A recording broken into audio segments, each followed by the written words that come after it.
আমাদের এত বড় বড় চিংড়ি মাছ দেখে সবাই চিংড়ি মাছ রান্নার ভিডিও দেখতে চেয়েছো।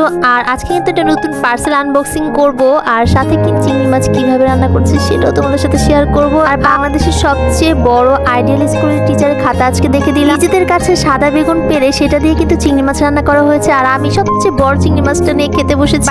আজকে সকাল সকাল নতুন একটা পার্সেল আসছে, আর পার্সেলটা দেখে একদমই মনটা ভালো হয়ে গেছে। তোমরাই গেস করো এটার মধ্যে কি আছে। পার্সেলটা আসছে পারফেকশন বাই ম্যারি থেকে। ওকে, আমি বলে দেই এটাতে 2 সেট নেল ছিল, আর আমার অনেক দিনের শখ ফেক নেল ট্রাই করব। এই প্রথম আমি ফেক নেল অর্ডার দিয়েছি পরার জন্য। আমি আসলে তেমন একটা নখ বড় রাখি না, কারণ হচ্ছে আমি নামাজ কালাম পড়ি, সো এর জন্য আমি ফেক নেলটাই ট্রাই করব। 2 সেট নেলের সাথে আমি 2 সেট স্টিকার ফ্রি পেয়েছি, সাথে আরো 2 সেট স্টিকার আমি 20 টাকা দিয়ে কিনেছি। যেখানে অনেক পেজে এই নেলগুলোর প্রাইস ছিল 250 থেকে 300 টাকা করে, আর আমি এই নেলগুলো কিনেছি মাত্র 100 টাকা করে। ভেবেছিলাম বার্থডেতে এই নেলগুলো পরবো, কিন্তু আর পরা হয়নি, তাই ভাবলাম যে আজকে চলো তোমাদের সাথে একটা শেয়ার করি আমি নেলগুলো কিভাবে পরেছি। আমার কাছে সবসময় পিঙ্ক কালার বা রেড কালারটা অনেক বেশি পছন্দ, আর এই স্টিকারগুলো খুলে তারপর হচ্ছে আমি এগুলো পরি। স্টিকারগুলো দুই পাশে কিন্তু আঠা লাগানো থাকে, এক পাশটা উঠিয়ে আমি নেলে লাগিয়ে নিয়েছি, আরেক পাশের স্টিকারটা উঠিয়ে তারপর সেই আঠাটা দিয়ে আমি আমার নখে বসিয়ে নিয়েছি। ফার্স্ট আমি ছোট্ট নেল থেকে শুরু করেছি। ছোট্ট নেলে স্টিকারটা লাগানোর পরে দেখো নখটা কত যে সুন্দর লাগতেছিল। একটু চাপ দিয়ে বসাতে হবে যাতে ভালো মতো বসে যায়। কিন্তু আমি ঠিক একইভাবে এভাবে করে লাগিয়ে নিয়েছিলাম, আঠাটাতে লাগিয়ে তারপর স্টিকারটা উঠিয়ে তারপর সেই গামটা আমি আমার নখে লাগিয়েছি।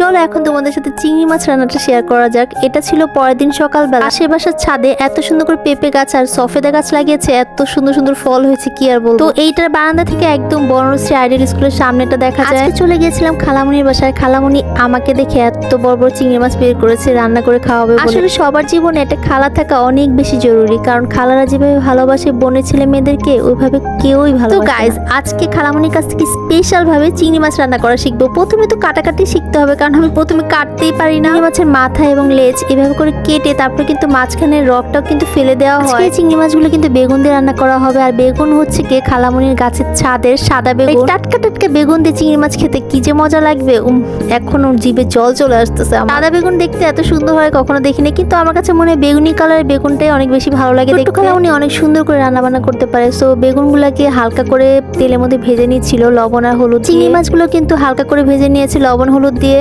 শুধুমাত্র পেঁয়াজটা একটু ভাজা ভাজা হলে পানি, আদা রসুন বাটা, হলুদ মরিচের গুঁড়া আর একটু জিরা ধনিয়া দিয়ে তারপর একটু কষিয়ে হালকা একটু টমেটো দিয়ে দিয়েছিল খালামণি। নেক্সট আমি পেয়ারা খেতে গিয়েছিলাম। এদিকে আমি চলে গেছি মামাতো বোনদেরকে বিদায় দিতে, কারণ ওরা আসছে এখন চলে যাবে সকাল সকাল, কারণ আজকে অবরোধ বিকালবেলা। এদেরকে বিদায় দিতে গিয়ে আমি আর পুরো রান্নাটা দেখতে পারি না, কিন্তু আমি বলতে পারি কারণ চিংড়ি মাছটাকে ভালো মতো কষিয়ে তারপর লাস্টে আমার খালামণি এই বেগুন ভাজাগুলো দিয়ে দিয়েছিল। পরে অল্প একটু 5 মিনিট মতো রেখে তারপর নামিয়ে ফেলেছি। তো গাইস, আমার খালামণি কিন্তু আইডিয়াল স্কুলের টিচার, তাই আমি কিছু মাঝে মাঝে খালামণিকে হেল্প করে দেই কাজে। তো আমি সেটাই করতেছিলাম, তেমন কোনো প্রশ্ন বা খাতা না, আমি ওটা এমনিতেই বলেছি। এইটা ছিল সব থেকে বড় চিংড়ি মাছ যেটা আমার খালামণি আমাকে খেতে দিয়েছে, আর আমার মনে তো লাড্ডু ফুটকে। গাইস, এত বড় চিংড়ি মাছ দেখে অনেক বেশি ভালো লাগছিল, সত্যি অসাধারণ একটা খাবার খেয়ে তারপরে আমি বাসার দিকে রওনা দিয়েছি।